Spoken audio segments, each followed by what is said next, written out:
Iha. Ayos ka lang ba? Agad akong napaangat sa tingin na tawagan ako ni Mrs. Sylvester. Ha? Opo. Ayos lang po ako. Ngiting pilit kong sabi at napatingin sa katabi ko na nakangiti lang sa akin. Kaya inirapan ko lang siya.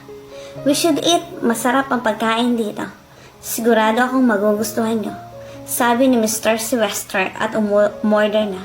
Umorder na rin ako kasi gutom na ako. So paano kayo nagkakilala? Nagulat naman ako sa tanong nila doon. Anong sasabihin ko? Ano po kasi, we met at the club.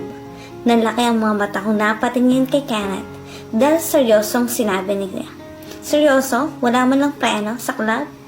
Di ko alam na pumupunta ka pala sa ganong lugar, Kenneth. Sabi ni Mr. Sylvester na ikinatingin ko dito. Kinakabahan ako. Ano lang sasabihin nila na party girl ako? Na palagi ako nagbabar? Paano ko isipin nilang bayarang babae ako? It's coincidence dito. Nagkayaan kami kasi engaged na din that time sa Aldred.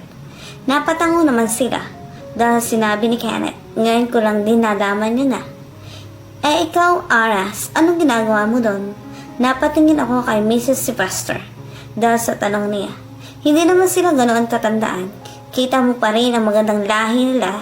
Sa bagay, si Kenneth nga, gwapong-gwapo na lang, pati ang kanila. Nakita ko pati si Kenneth na napatingin sa akin. Ano po kasi isang taon ng company ko noon at pampatanggal stress lang po. Kaya ako nandun. Sabi ko at nag-cross finger pa. Sana maniwala sila. Well, half true naman na stress talaga ako that time. Well, mukhang kayo talaga ang tinadhana. Biruin mo, nakita kayo. Nakangiting sabi nila na ikinangiti ko lang din ang pilit. Nagpatuloy kami kumain habang ako pinipilit na maging ayos. Kinakabahan ako. Baka ako kung ano pang itanong nila, hindi naman talaga yan ang boyfriend. Kahit na siya pa ang ama ng mga anak ko, kakakita lang namin kanina. Isipin nyo, kanina lang, tapos ano na ngayon? Magkasama kami at sinabi niya na sa kamag-anak niyang girlfriend niya ako. Iha, wala kang dapat alalahanin. Sa deal natin, paper baka kami. Napatingin ako kay Mr. Sylvester dahil sinabi niya at nanlaki ang mga mata ko. Talaga po, gulat ko na sabi na ikinangiti nila at mga yun. Salamat po, pinaghandaan talaga namin ang deal na to. Thank you Mr. and Mrs. Sylvester. Masaya kong sabi sa kanila. No, don't call us that way, okay? Tawagin mo lang kaming tito at tita. Lalo na ngayon na ikaw pala ang girlfriend ni Kenneth. Sabi ni Mrs. Sylvester. Kaya wala naman ako magagawa kundi ang tumango na lang. Hindi na malis ang ngiti ko sa labi. Mabuti naman at nabuhayin ka na kanina. Kasi parang wala ka sa sarili. Sabi ni Tito na ikinatingin ko sa kanya at nagulat naman ako doon. Am I? Gulat kong tanong. Yes, you look problematic. Kaya sinabi namin agad na papayag naman talaga kami. Napangiwi naman ako sa sinabi nila. Kinakabahan kasi ako kaya ang tahimik at mukha kong problemado. Usually kapag may mga meetings ako, hindi ako ganito. Ako pa ang dumadaldal sa kanila. Napatingin ako sa katabi ko na hawakan niya ang kamay ko. Nakaramdam ako ng libu-libong voltahe sa katawan dahil sa pagkakahawak niya. Ngumiti siya sa akin. Congratulations, wife. Na sinabi niya at ramdam ko na agad na namula ang buong mukha ko. Saan ang galing ang tinawag niya sa akin? Salamat, sabi ko at umiwas ng tingin at pilit na tinanggal ang kamay niya. Pero mas sinigpitan niya lang. Kaya pinanlakihan ko na naman siya ng mata. Pero nakangiti lang siya sa akin. Ano bang ginagawa niya? You look too perfect for each other. Alam mo ba, Iha, sa'yo lang umingiti ng ganyan si Kenneth? Simula kasi nung magkaisip yan, ang sungit at hindi nga namin alam kung ano kanino yan nagmana. Pero nung makita namin siya ngayon, naninibago kami kasi ngumingiti na siya. Hindi naman ako makapaniwala sa sinabi ni Tito. Totoo ba yon o sinasabi lang nila yon kasi ako ang girlfriend daw niya? Napatingin ako kay Kenneth at nakatingin lang siya sa akin. Pero nang lumingon ako ay ngumiti siya. Automatic na bumilis ang tibok ng puso ko. Nasisiraan na ata ako. Oo, alam ko na may nararamdaman ako sa kanya. Noon pa man ang una kaming nagkita sa bar. Pero ang akala ko na pag-alipas ng panahon ay mawawala na iyon, hindi pala. Akala lang pala kasi ito ngayon nakatingin sa kanya at bumibilis ang tibok ng puso ko. Sabihin niyo ng OA pero sa love at first sight ata ako sa kanya. Noong niligtas niya ako, hindi ako nakaka-react agad kasi nga, nung makita ko siya ay parang tumigil ang mundo ko. I felt butterflies in my stomach. Pilit ko lang ikubli yon kasi kung nasisiraan ako, yun ang tingin ko. Umiwas ako ng tingin sa kanya at ngumiti na lang kila tito at tita at kumain ulit kami kahit na hindi ko magalaw ang isang kamay ko dahil sa kanya. So, kailan ang kasal? Agad akong nabiluukan dahil sa tanong ni tito na iyan. Naging maagap naman si Kenneth at binigyan ako ng tubig. Are you okay? Dahan-dahan lang kasi sa pagkain. Di ka maubusan. Sabi ni Kenneth habang hinahagod ang likod ko. Nakakagulat naman tanong yun. Kasal? Naku iha, pasensya ka na. Nagulat ka ba namin? Excited lang kami na makasalan si Kenneth. Siya lang kasi ang nag-iisang lalaki sa henerasyon ngayon ng Dubyoks. Kaya matagal na namin iniintay na magkaanak siya at mapasa ang apelyido niya. Napakurap naman ako sa sinabi ni Tito. Nag-iisa lang pala siyang lalaki. Kaya pala kambalagad ang anak namin eh. May pangailangan. Napailing naman ako sa isip ko at ngumiti sa kanila. Grabe, naisipan ko pa at talagang magbiro sa panahon ito. Ayos lang po yun, nagulat lang din po ako. Tito, tita, darating din po kami dyan. Huwag niyo pong madaliin si Ara. Napatingin ako kay Kenneth at nakatingin lang ito kay tito at tita. Pero nang mapansin kong nakatingin ay nabaling sa akin ang atensyon nila. Nakita kong lalang na palitan ng pag-aalala ang mukha niya. Are you okay? Be careful next time, okay? Sabi niya at tumangulang ako sa kanya. Nagpatuloy kami sa pagkain habang nagkukwentuhan. Naalis na din ang kaba ko kasi maayos lang deal namin at saka hindi na din sila nagtanong ng tungkol sa amin. Mukhang nakahalata na nila na hindi ako komportable sa topic na iyon. Masaya kami at nagkita kayong dalawa, Ara at Kenneth. Hindi talaga namin inaakala ang lahat ng ito. Nakangiting sabi ni tita kaya ngumiti ako. Salamat din po at pumayag ako sa deal. Huwag po kayong mag-alala. Lahat po ng nasa proposal namin ay mangyayari. Sabi ko at niyakap sila pareho. Kent, iho, kumusta mo lamang kami sa mama at papa mo, okay? Alagaan mo si Ara. Sabi ni Tito na ikinatayo naman ni Kenneth. Of course, Tito, hindi ko siya pababayaan. Nagyakapan din ang mga ito at hinatid na namin sila sa kotse nila. Siguro akong fast forward na at magagabi na din pala. Hindi maalis ang ngiti ko dahil sa na-close deal na ngayon. Pinagpuyatan kasi namin ang presentation para mapapayag sila. Palagi kami nag-overtime dahil doon. May maganda akong balita kapag bumalik ako sa company. Happy? Napatingin ako sa katabi ko na magsalita si Kenneth. Nakalimutan ko tuloy siya dahil sa saya. Pero napalitan ng inis ang nararamdaman ko nang maalala ko ang ginawa niya. Bakit mo akong pinakilalang girlfriend mo? Nasisiraan ka na ba, Kenneth? Tanong ko sa kanya na masikin ang ngiti niya at kumunot ang noo. Yup, I'm crazy. I'm crazy because of you. Napatahimik naman ako dahil sa sinabi niya. Anong crazy? Wala akong ginagawa sa iyo. Sabi ko na ikinatuwa naman niya. You know what? Gustong gusto kong nakikita nagbablush ka. Lalo na kapag ako ang dahilan ng pagbablush mo. Napatalikod naman ako sa kanya dahil sa sinabi niya. Kakainis, ba't ba kasi ang puti ko? Nakakahiya. Tara na, umuwi na tayo. Sabi ko na lang at nagsimula ng maglakad papunta sa kotse ko. Oo, akin yun eh. Baby ko yun. Bakit nakabusangot ka dyan? Tanong niya sa akin na makapasok kami sa loob. Wala, sabi ko lang at tumingin sa labas. Hindi na siya nagsalita pa at mas okay yan. Nagsimula na siyang mag-drive. Napatingin ako sa phone ko at inopen niya. Kapag kasi may meeting ako, pinapatay ko talaga to dahil ayoko ng Starbucks. Pagbukas ko ng phone ay tadtad ng text iyon mula kay Alicia. Talagang hinihintay niya ang update ko. Kaya agad ako nag-type at sinabing success at sinandyan. Napasandal ako ng upuan at napapikit. Tired already? Napadilat ako sa tanong niya at umiling. No, I'm just happy. Thank you for helping me, Kenneth.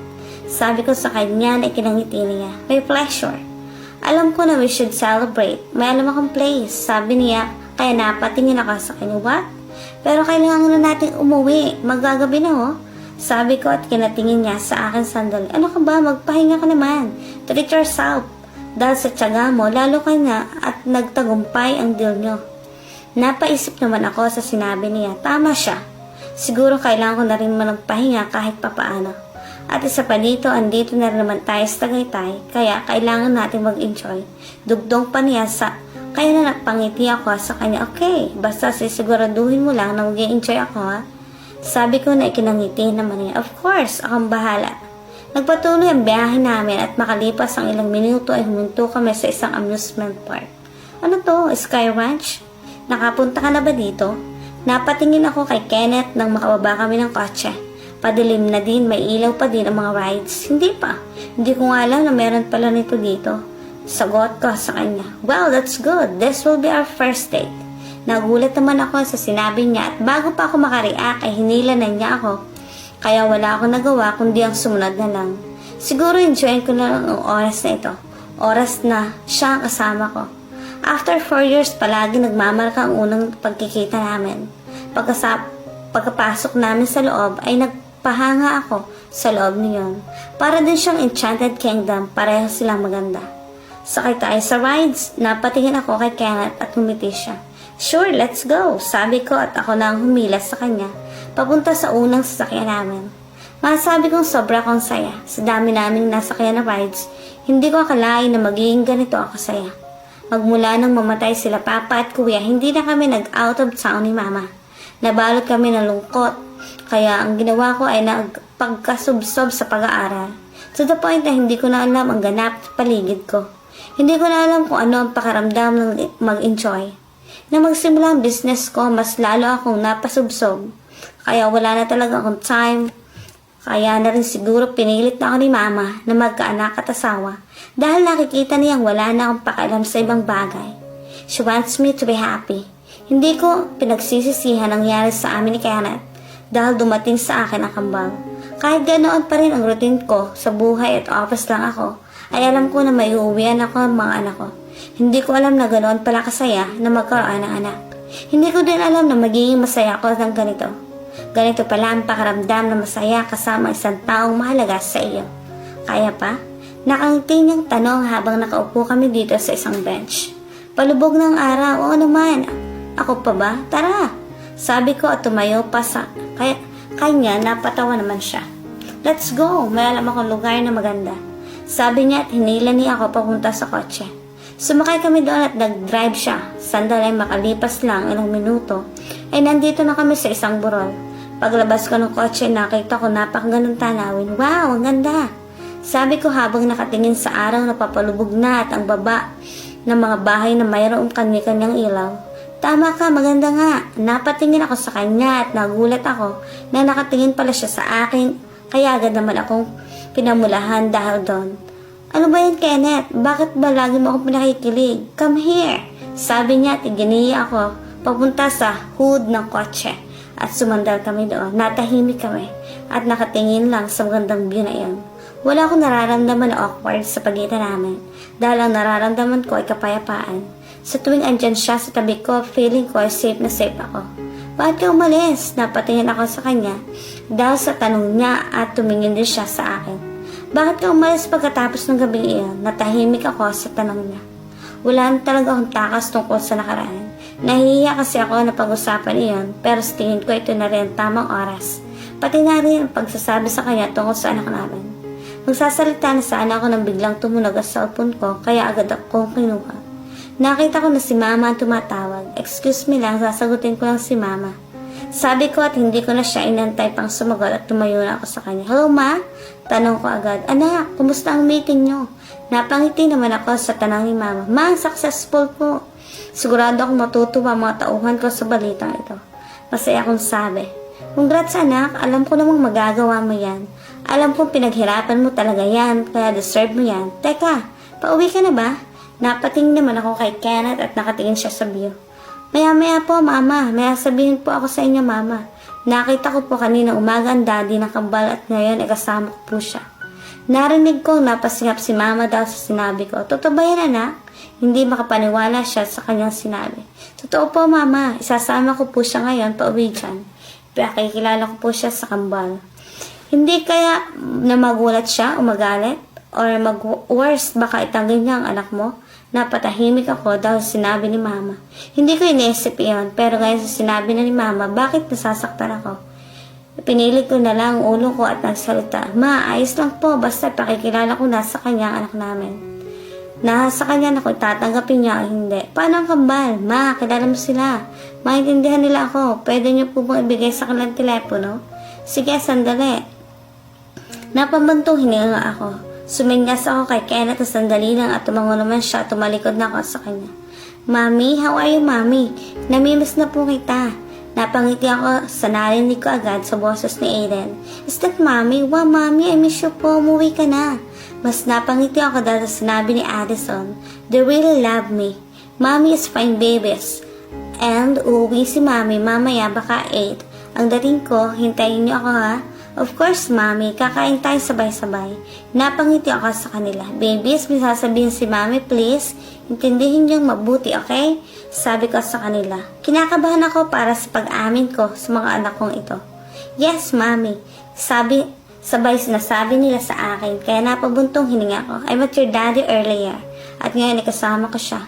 Ang bala ko ay sabihin na sa kanya ang tungkol sa inyo. Sabi ko at narinig ko ang pagtiling ni Addison. Kuya, is that true, Lola? Kasama ni Mami si Daddy? Yes, Addison. Mami, is it true? Kasama niyo si Daddy ngayon? Narinig ko na tanong ni Aiden. It's true, babies. Makinig kayo. Alam niyo naman ang kwento namin ni Daddy niya, di ba? Ngayon ay pakikilala ko kayo, hindi natin alam ang magiging reaksyon niya. Kung matutuwa ba siya o tatanggapin ba kayo o hindi. Pero kung ano man iyon, ay galangin niyo si Daddy, okay? Daddy niyo pa rin siya, kaya wag niyong kakalimutan na galangin siya. Natahimik naman sila sandali sa kabilang linya dahil sa sinabi ko. Sure, Mami, sabi ni Aiden. Naintindihan namin, Mami, basta makita lang namin si Daddy, ayos na po kami doon kahit hindi niya kami tanggapin. Parang gusto kong umiyak dahil sinabi ni Addison, bakit pa ganito ka-matured ang mga anak ko? Siguro namanan nila sa daddy nila. Sinabi ni Tito sa akin kanina. Thank you for understanding, babies. Intayin niyo kami, okay? We're on the way. Mahal ko kayo. We love you, Mommy. Be safe, okay? Bye. Napangiti naman ako sa ibaba ko ang tawag. Si Kenneth na lang. Lumapit na ako sa tabi niya. Sorry, natagalan ako. Sabi ko na kinangiti naman niya at umiling. No, it's okay, Mama. Mo naman ang kausap mo. Tumango naman ako dahil sa sinabi niya. Natahimik ako. Ngayon dito na ako sa harapan niya. Di ko alam kung ano sasabihin ko at kung paano ako magsisimula. So, can we continue now? Bakit ka umalis that time? Napatingin ako sa kanya, pero napayo ko din kalaunan. I left because I was so ashamed. Nahihiya ako sa nangyari sa atin. Nahihiya ako sa iyo. Sabi ko habang pinaglalaroan ang daliri ko, umalis ka dahil nahihiya ka. Hindi rin makapaniwalang sabi sa akin. Naikinatingin ko sa kanya. Oo nga, paulit-ulit. Pagtataray ko sa kanya, pero napakunot ang noo ko dahil bigla na lang siya tumawa ng tumawa. Ang nakakatawa, sabi ko sa kanya. Kinatingin niya sa akin. Sorry, I can't help it. Alam mo bang halos mabaliw akong kakaisip ng dahilan kung bakit ka umalis ng panahon iyon? I thought you left dahil galit ka sa akin. O di kaya umalis ka dahil sa isang pagkakamali sa iyo ang nangyari sa atin. Sa isipin iyon nasasaktan ako, matagal kong dinala ang lahat ng iyon sa mahabang panahon. Matagal kitang hinanap pero hindi kita mahanap-hanap. Masasabi kong napakaswerte ko ngayon at dahil doon sa gunshot wedding, ni Cathy ay nakita kita. Nakilala kita. Nakatingin lang ako sa kanya habang sinasabi niya iyon. Hindi ko alam na ganoon ang sasabihin niya. Hindi ko alam ang lahat ng iyon. Bakit hinanap mo ako? Utal kong tanong sa kanya pero nakatingin lang siya sa akin at hindi sumagot. Kaya kesa masaktan lang ako sa isasagot niya ay pinalitan ko na agad ang topic. It's now no or never. Kinalimutan mo na yung tanong ko, sino nga ba ako sa'yo, di ba? Peking ngiti ko sa kanya. Pwede bang sumama ka sa akin sa bahay? Hindi naman sa pananagutin kita dahil sa nangyari sa atin. May gusto lang akong sabihin at napakilala. Sabi ko na kinukunot ng noo niya. Sino? Tanong niya. Ngumiti lang ako. Mamaya na I hope na matuwa ka kapag nakilala mo sila. Tara na, bilis na natin. Sabi ko at pumasok na sa kotse ng loob. Sumunod din siya sa akin at nag-drive na. Tahimik lang ako sa biyahe dahil kinakabahan ako sa mangyayari. Sana matanggap niya ang anak namin. Makalipas ang ilang oras ay nandito na kami sa bahay. Tahimik lang siya sa biyahe na mas okay dahil baka sa sobrang kaba ko ay madulas agad ako. Gusto kong ipakilala ang kambal kapag nasa harapan na niya. Ara! Wag ano lang kaya. Natigilan ako sa sinabi niya. Ayaw niya bang makilala ang anak namin? Sa isipin iyon ay hindi ko maiwasang malungkot. Ayaw mo ba? Tanong ko sa kanya. No, I mean, hindi naman sa ayaw ko. Okay, fine, let's go. Sabi niya. At naunang bumba sa kotse kaya sumunod ako. Ito na, nandito na kami sa tapat ng pinto. Pero pinigilan ko siya. Mangako ka sa akin na kung hindi mo sila tatanggapin, sabihin mo sa maayos na paraan, okay?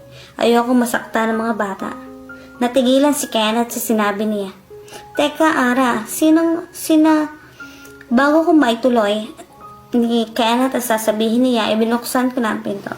Natigilan si Kenneth dahil sa sinabi ni Ara. Doon lang pumasok sa alaala niya tungkol sa anak nito. Ang panganak nito nung kasal nila Ali. Mami, napakurap si Kenneth dahil sa narinig yung boss na yon. Kilalang kilala niya yan. Pagtingin niya doon sa pinanggagalingan ng bosses niya ay nagulat siya. Tito Kenneth, sabi ni Addison at agad na tumakbo papuntas kay Kenneth at agad na yumakap kahit gulat si Kenneth ay niyakap pa rin niya ito. Habang si Aiden ay nakatayo lang at nakatingin kay Kenneth pati sa mami niya. Si Ara ay nagulat din sa pagtawag ni Addison kay Kenneth. Naalala niya ang taong sinasabi ni Addison na si Kenneth. Oh my God! Nasabi ni Ara dahil sa gulat. Hindi niya alam ang nararamdaman niya. Parang gusto niyang umiyak. Nakita na pala mag-ama niyang matagal na. Hindi niya alam. Dahil nga hindi niya kilala si Kenneth noon. Oh, Kenneth, iho, naparito ka? Paano mo naalaman ang bahay namin? Kasama mo ba si Aldrich? Napatingin sila sa mama ni Ara, nakadarating lang noon. At napatingin din sa kanila at saka lang napansin ni Ara na ando nagulat na din. Dahil kilala nga din pala iyon ng mama niya. Nagulat din ng mama niya at napasinghap dahil sa napagtanto niya. Ang sinabi ng anak na kasama nito ay ang ama ng mga anak niya. Ikaw ang ama ng kambal? Gulat na sabi nito na mas lalong hindi paniniwala ni Kenneth. You are daddy, sabi ni Aiden na ikanalingon sa kanya ni Kenneth. Nakita niya ang kamukha niya. Yes, babies. Siya ang daddy niyo. Siya si Kenneth. At Kenneth siya sina Aiden at Addison, anak natin. Utang na sabi ni Ara na ikinatingin sa kanya ni Kenneth. Anak natin? Hindi makapaniwalang sabi ni Kenneth. Pero nawala ang atensyon nila doon nang umiyak si Addison kaya nataranta naman si Ara at nilapitan ito. Hey baby! Don't cry please. Why are you crying? Kinabahang tanong ni Ara. Mami, naiyak lang po ako kasi andito na si Daddy. Tapos si Daddy at si Tito Kenneth po pala ay isa. Kaya pala kamukha niya si Kuya. Iyak na sabi ni Ara at hindi niya napigilan ang luha niya at agad na pinunasan. Are you happy seeing your dad? Tanong niya na ikinatango ni Addison. Pinunasan niya ang luha nito. Come to him, baby. I know matutuwa ang daddy mo. Sabi ni Ara at agad na yumakap si Addison kay Kenneth. Daddy, ikaw ang daddy namin? Sabi ni Addison na ikina-realize ni Kenneth sa lahat ng bagay. Agad niyang ginantihan ng yakap ang anak. Ang daming pumapasok sa isip niya. Sa 4 na taon niyang hindi nakikita si Ara ay maraming nangyari na hindi niya inaasahan. Napapikit siya at dinama ang yakap ni Addison. Can I hug you too? Tanong ni Aiden na kinatingin ni Addison at Kenneth sa kanya. Napangitiin si Kenneth kasabay ng pagtulo ng luha niya at tumango ang anak. Of course, pwede Aiden. Sabi ni Kenneth at agad na yumakap sa kanya si Aiden. Pilit niyang tinatak sa isip na kamukha lang talaga niya si Aiden. Hindi pumasok sa isip niya ang anak niya ito. At kahit na nararamdaman siyang lukso ng dugo dahil hindi niya inaasahan ang lahat. Lalo na at hindi pa naman niya nakikita si Ara. Hindi na niya napigilan ang umiyak dahil sa yakap ng 2 bata. Pakiramdam niya ay buo na shock. Yun palang dahilan ang mga bata at si Ara. Si Ara naman ay hindi na napigilan mapaluha dahil sa nakikita niya sa mag-aama niya. Sobrang saya niya. Masaya siya dahil nakikita niya ang saya ng mga anak niya. Kahit na anong gawin niya na tumatayong ama sa mga bata ay hindi pa rin niya mapalitan ang katayuan ni Kenneth para sa 2 bata. Niyakap naman siya ng mama niya kaya doon siya napaiyak. Mama, anong ginagawa ko? Pinagkait ko sa kanila ang bagay na dapat sana noon ko pa ginawa.